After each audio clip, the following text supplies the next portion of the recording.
Suatu pagi di bulan Agustus 1998, Queensland, Australia, digemparkan oleh kabar yang menghilang dari benak banyak orang hingga bertahun-tahun kemudian. Seorang remaja perempuan bernama Natasha Ryan, baru berusia 14 tahun, dilaporkan menghilang.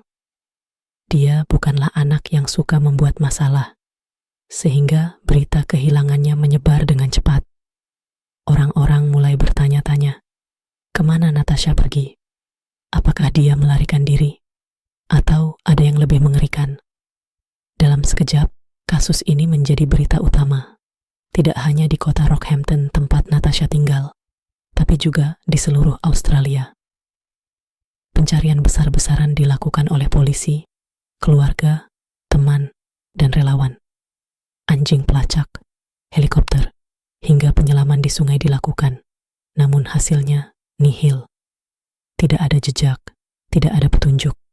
Netizen di masa itu, meski media sosial belum seaktif sekarang, tetap bereaksi dengan penuh kepedihan. Berita kehilangan Natasha mengundang gelombang simpati, dan banyak orang berharap dia bisa segera ditemukan. Tapi, seiring berjalannya waktu, harapan itu perlahan memudar.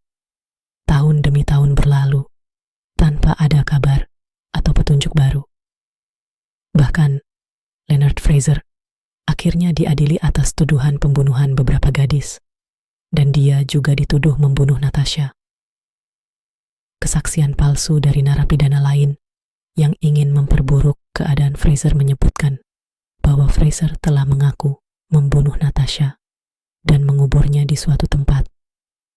Dengan pernyataan ini, keluarga Natasha, yang sudah dihantam kesedihan bertahun-tahun, akhirnya menyerah pada kenyataan bahwa putri mereka mungkin sudah tiada. Upacara pemakaman tanpa jasad pun digelar.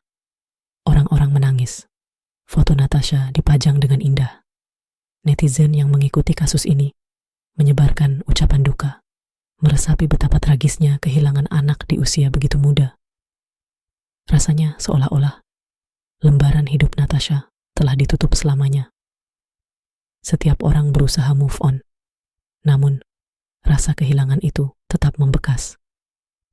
Namun, 5 tahun setelah Natasha menghilang, dunia diguncang oleh sebuah berita yang lebih gila dari fiksi manapun.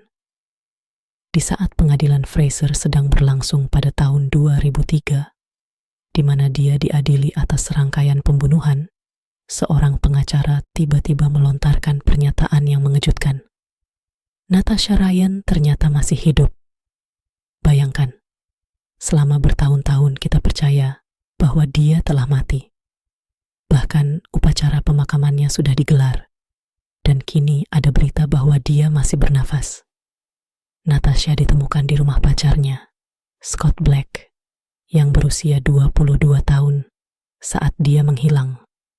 Dia tidak pernah jauh dari rumah aslinya, bahkan hanya beberapa kilometer saja.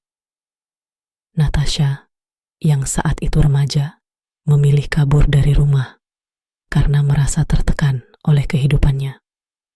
Dia dan Scott menyusun rencana untuk menghilang, dan ternyata mereka melakukannya dengan sangat berhasil. Begitu berhasil hingga seluruh Australia, termasuk polisi dan keluarganya, tertipu selama bertahun-tahun. Natasha tidak tinggal di rumah Scott secara normal.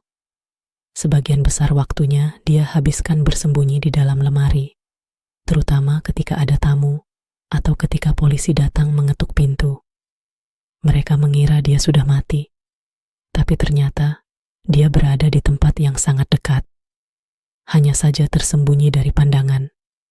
Scott, yang bekerja sebagai tukang susu, selalu memastikan dia mendapatkan apa yang dia butuhkan tanpa menarik perhatian. Kisah mereka seolah seperti plot dari sebuah film thriller. Saat Natasha ditemukan, netizen menjadi lebih kebingungan. Banyak yang tidak bisa menerima kenyataan bahwa gadis ini secara sukarela menghilang, apalagi ketika keluarganya sudah sangat menderita. Mereka bertanya-tanya, kenapa dia tidak muncul lebih awal? apa yang membuatnya bersembunyi selama itu. Tetapi, di sisi lain, beberapa netizen juga berusaha memahami situasi Natasha. Dia masih sangat muda ketika memilih untuk kabur, dan mungkin dia merasa sangat terjebak, sehingga berpikir itu satu-satunya pilihan. Setelah ditemukan, Natasha pun harus menghadapi dunia nyata yang kini menatapnya dengan campuran perasaan. Kasusnya menjadi berita besar, dengan kamera dan reporter menunggu setiap gerakan dan ucapannya. Orang-orang marah pada Scott Black yang dianggap memanfaatkan Natasha, meskipun dia berusaha membela diri dengan mengatakan bahwa dia hanya ingin melindunginya. Keluarga Natasha, meskipun bahagia bahwa dia masih hidup, juga merasakan luka mendalam dari penipuan yang telah berlangsung lama ini. Pada akhirnya, Natasha Ryan adalah bukti bahwa kebenaran, tak peduli betapa aneh atau mengejutkannya, pada suatu saat pasti akan terungkap.